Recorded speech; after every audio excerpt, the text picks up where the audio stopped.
सरकार ने भी एक्शन तेज कर दिया है और नीट परीक्षा को लेकर शिक्षा मंत्री धर्मेंद्र प्रधान के आवास पर गुरुवार शाम उच्च स्तरीय बैठक हुई है, जिसमें आगामी नीट पेपर कराने से लेकर पेपर लीक तक को लेकर चर्चा हुई है। बैठक में उच्च शिक्षा सचिव विनीत जोशी, शिक्षा सचिव संजय कुमार, एनटीए के महानिदेशक अभिषेक सिंह, सीबीएसई अध्यक्ष और कई वरिष्ठ अधिकारी मौजूद रहे। मामले में अब तक 7 गिरफ्तारियां हुई हैं, जिन सभी को कोर्ट ने 7 दिन की सीबीआई कस्टडी में भेज दिया। अब सीबीआई आरोपियों से पूछताछ करके पेपर लीक के केस की सारी कड़ियां जोड़ेगी। वहीं मामले में कई बड़े खुलासे हुए हैं। सबसे बड़ा खुलासा नासिक के शुभम खैरनार को लेकर हुआ है। जानकारी के मुताबिक शुभम खैरनार नासिक में मेडिकल एडमिशन प्रोसेस से जुड़ा ट्रेनिंग सेंटर चलाता था। महाराष्ट्र समेत कई स्टेट में इसकी शाखाएं चलती थी। सीबीआई अब इसी ऑफिस के कामकाज की पड़ताल कर रही है और इसके अलावा सीबीआई जयपुर से पकड़े गए 2 सगे भाई दिनेश व्यावल और मांगीलाल के घर पहुंची है। वहां परिवार वालों से पूछताछ की गई है और घर की तलाशी लेकर अहम दस्तावेज टीम अपने साथ ले गई है। माना जा रहा है कि जल्द ही सीबीआई कोई बड़ा खुलासा करेगी और मामले को लेकर लोगों में भारी गुस्सा है। ऐसे में आज एनएसयूआई एनटीए ऑफिस के बाहर प्रदर्शन करेगी तो समाजवादी छात्र सभा भी प्रदर्शन करेगी।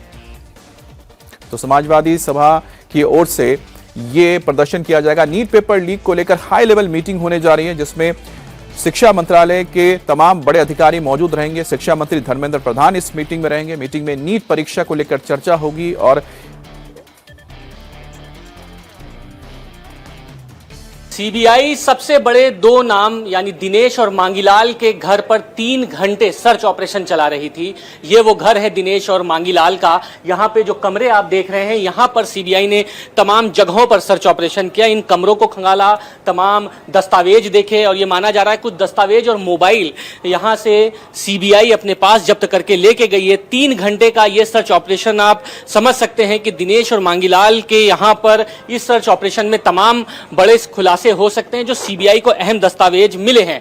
शुरुआती जानकारी जो हमारे पास आई है उसके मुताबिक दिनेश और मांगीलाल का यानी जो पेपर कनेक्शन है, जब सबसे पहले गुड़गांव से उसके पास पेपर आया और उसने सीकर भेजा, उसने 30 लाख रुपए में खरीदा, ये जानकारी है। लेकिन ये पैसे कहां ट्रांसफर किए गए, जो कड़ियां हैं वो जोड़ने का प्रयास किया जा रहा है। फाइनेंशियल ट्रांजेक्शन सबसे ज्यादा सीबीआई अपने जांच में इसी पर जोर दे रही है कि फाइनेंशियल जो ट्रांजेक्शन हुआ है वो किसके किसके बीच में हुआ है, पैसा किसको ट्रांसफर किया गया है, क्या डायरेक्ट पैसा पुणे में ट्रांसफर किया गया है या फिर उन लोगों को दिया गया है जो पेपर खरीदा था। क्या दिनेश और मांगीलाल की तरफ से ही तमाम बच्चों को पेपर दिया गया और उस एवज में पैसे मांगे गए, पैसे लिए गए, इन तमाम चीजों पर अहम जोर दिया गया। और इसीलिए ये जो लॉकर्स है, इसमें अलमारी में इनको खंगाला है, तमाम ऊपर जो घर बने हुए हैं वहां लोगों से पूछताछ की है, कमरों में सीबीआई ने तलाशी ली है।